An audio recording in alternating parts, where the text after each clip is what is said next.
No ar, a conversa de redação com a participação do Eduardo Costa, do Júnior Moreira e da nossa colunista de economia Rita Mundim. E você, ouvinte Itatiaia, também pode participar mandando a sua opinião pelo WhatsApp do jornalismo, que é o 999967074, com uma mensagem de texto com o nome, bairro e a cidade onde você mora. O Eduardo Costa, a Câmara Federal pode votar hoje a proposta que dificulta a prisão de parlamentares. Ministros do Supremo Tribunal Federal chamam de PEC da impunidade. Bom dia para você. Bom dia, Lene. Bom dia para todo mundo sintonizado na Itatiaia. É triste demais, né, gente? O país discute há bons anos o fim da imunidade, ou pelo menos que seja uma imunidade restrita às falas do parlamentar no exercício do seu fazer intelectual, né, de parlamento, que não sirva para acoitar ladrões, corruptos, gente que põe dinheiro na cueca para esconder da Polícia Federal. E o país não logrou êxito até aqui em botar ordem na cozinha. Agora os caras apertam ainda mais o cerco contra a possibilidade de se punir um deles que faça algo muito errado. Mas o pior de tudo, acho que o que mais choca é que se você tem um assunto que diz respeito à nação, um código de processo penal, uma reforma tributária, um projeto de interesse nacional, ele costuma ficar 40, 50, 60 anos tramitando nas comissões do Congresso Nacional. Deputado, mas cadê o projeto? Não, ele passou pela Comissão de Constituição e Justiça, porque você sabe, as comissões temáticas têm que avaliar. A CCJ já disse que ele é constitucional, agora está na administração pública, depois ele vai passar pela de desporto e aí vai a plenário. Quando é de interesse dessa patota de salafraios, que não tem outra expressão para a gente falar, nossos representantes, peraí, quando é de interesse dessa patota, eles atropelam todos os prazos e em 2 dias levam a plenária e aprovam. É uma indecência, ali não tem outra palavra. Ô Rita Mundim, será que a gente pode ter aí mais um embate entre o Legislativo e o Judiciário com a aprovação desse texto? Bom dia de novo. Bom dia, Aline. Olha, só complementando o que o Eduardo disse, é triste, é patético, porque o que nós estamos vendo, os nossos representantes tentarem fazer, e parece que vão conseguir, é ir de encontro aos seus interesses e, de certa forma, pisando na cabeça da sociedade brasileira que os elegeu.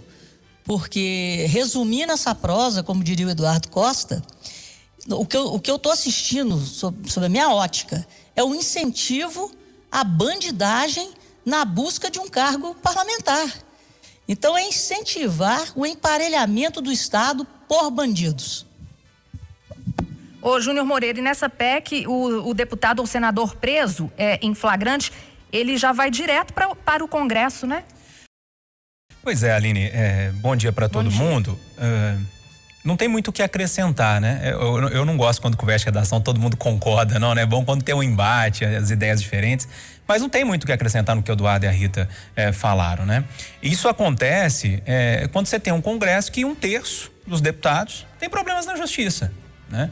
Aí a gente fala, poxa, gente, tem que aprender a votar, aí você recebe um monte de mensagem nas redes sociais, como aprender a votar? Ué, se você votar numa pessoa que tem problema com a justiça, começando por aí, né? Aprende a votar não dando um cargo eletivo para alguém que tem problema na justiça. Eu acho que é um bom começo para a gente aprender a votar aqui no Brasil. Quando você olha para o Congresso e 1/3 tem problema com a justiça, algo está errado. Algo está muito errado, né? Quando você tem um presidente da Câmara que é réu e protagonista de outras 2 ações penais no Supremo Tribunal Federal, algo está errado. Algo está errado. Não tem como falar outra coisa, né? Por exemplo, se essas mudanças azeitadas lá pelo Arthur Lira e aprovadas por 304 a 154 já estivessem em vigor, por exemplo, essa deputada, só para exemplificar, a Flor de Lis foi afastada do cargo, ela estaria normalmente votando projetos importantes e decidindo o nosso futuro, né? É uma indecência completa.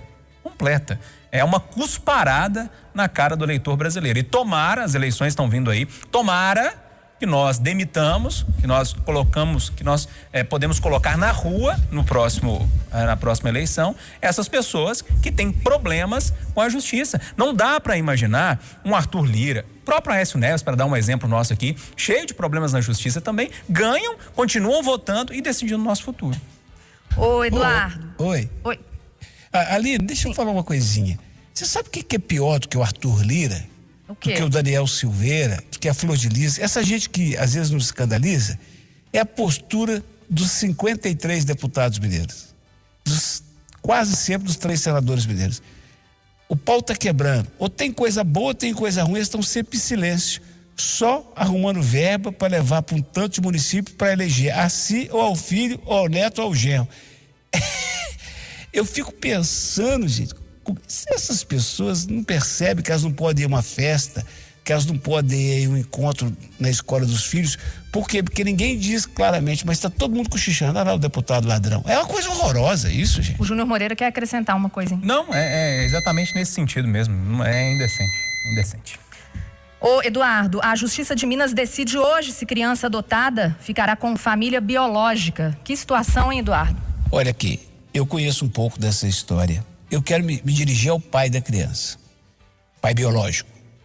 Prezado, eu não o conheço, eu consigo imaginar a sua dor, eu o respeito, tá? Respeito. Eu quero me dirigir à avó da criança, avó biológica, que teve já uma vitória na justiça. Eu não conheço a senhora.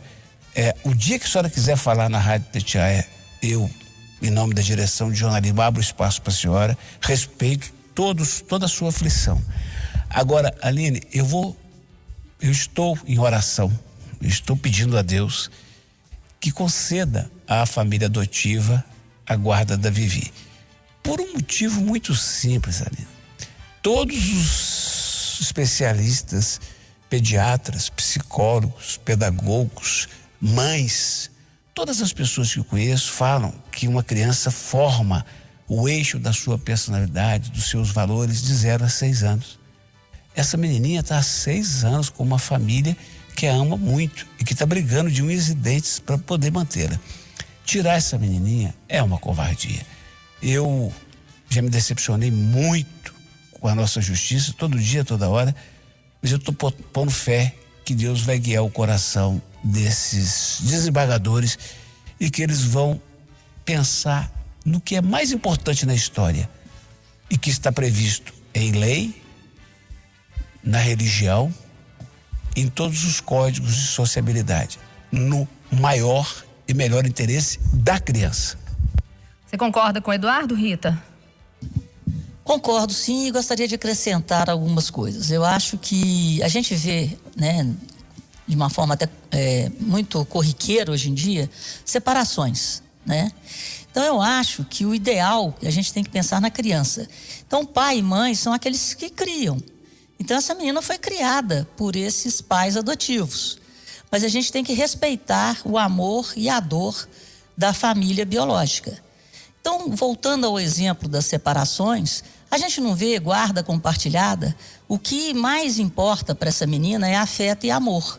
Se existe amor e existe vontade das duas partes, que esse amor vença essa peleja, porque a menina está aí e todo mundo quer ser amado. Então, que os adultos se entendam, preservem a menina com os pais adotivos que a criaram até aqui, mas que exista aí um acordo para que todos possam conviver com ela e amá-la. Ô Júnior, você concorda com a Rita? É uma opção essa guarda compartilhada? Rita, Aline, eu não me sinto à vontade para comentar esse tema, assim. Geralmente eu tenho sempre um lado, uma posição, eu nunca fico em cima do muro, mas eu acho um tema muito da família, muito particular, sabe? Eu acho que era um caso que não precisava ter tomado toda essa repercussão. Acho que é uma coisa que precisa ser deixada mais no anonimato. É a percepção que eu tenho. Agora, uma coisa eu queria falar sobre a adoção. Para mim, o ato mais nobre de um ser humano, de uma família, é o ato de adoção. Quando você recebe e tem como filho uma pessoa que não foi gerada pelo casal. É só isso que eu tenho para falar. Aline. Eu acho que é a coisa mais linda na face da terra, chamada adoção. pegando a frase do Júnior, que eu endosso 1.000.000%. Se a família adotiva perder, vai ser um baita golpe no processo de adoção do país, mas um gigantesco golpe, viu? Ô Eduardo, sobre essas questões familiares também, a mãe é suspeita de espancar um bebê até a morte, a outra colocou fogo no próprio filho. Ela até falou aqui, conversou com a nossa reportagem, muito desesperada, né? Porque o filho vive, né, no mundo do tráfico de drogas. Eu peço a Deus pelas duas. A que espancou o filho precisa de tratamento.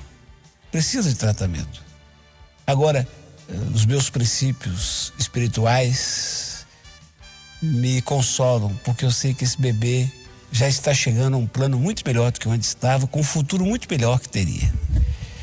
Agora, em relação à mãe que desesperada jogou gasolina e pôs fogo no filho porque não aguenta mais a situação, eu falo isso demais na minha casa, todo dia.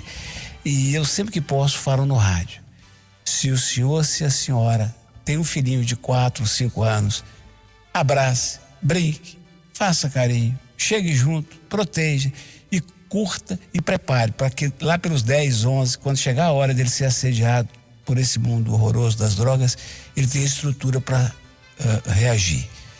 E se a senhora ou o senhor tem um filho, uma filha de 17, 18 anos, que tem lá seus arroubos de juventude, chatinha às vezes e tal, agradeça de joelhos todos os dias, porque ela já passou pelo período mais crítico das drogas. Esse é o pior dos mundos. Ter uma pessoa dessa, viciada, usuária de drogas, Aline, eu estimo que seja pior do que ter alguém com demência, né, com Alzheimer dentro de casa, que você pensa assim, pô, vou ter que cuidar dessa pessoa aqui por 20, 30 anos.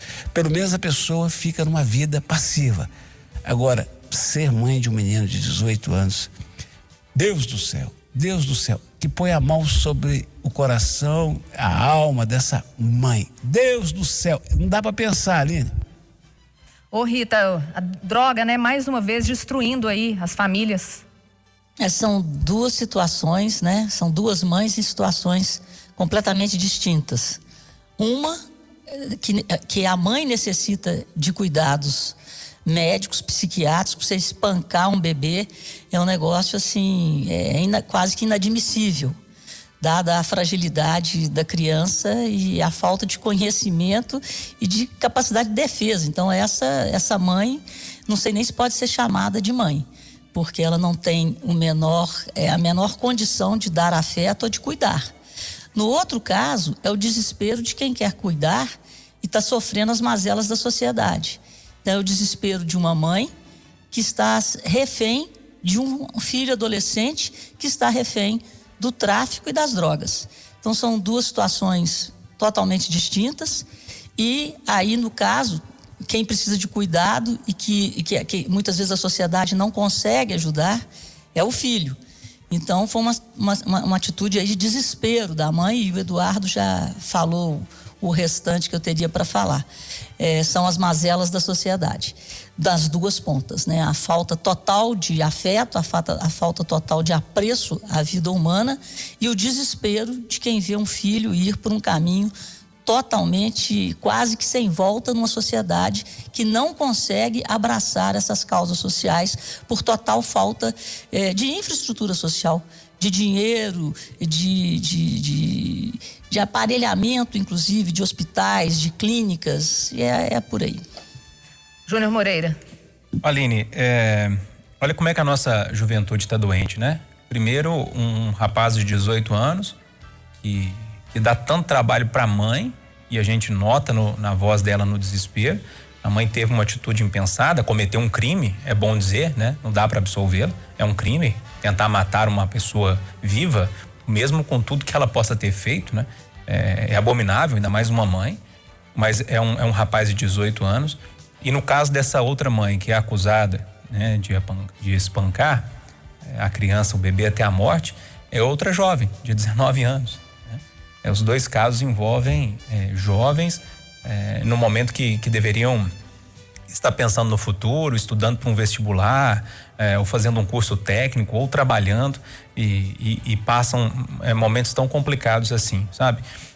Eu acho que tem que esperar a investigação, porque essas coisas podem ter reviravoltas, mas o que encaminha para chegar numa solução desses casos, ou seja, uma mãe espancando um bebê até a morte, uma outra mãe colocando fogo no outro filho, é no mínimo, eu não me foge a palavra, sabe? Mas a que ponto que chega a sociedade, a doença que nós estamos vivendo?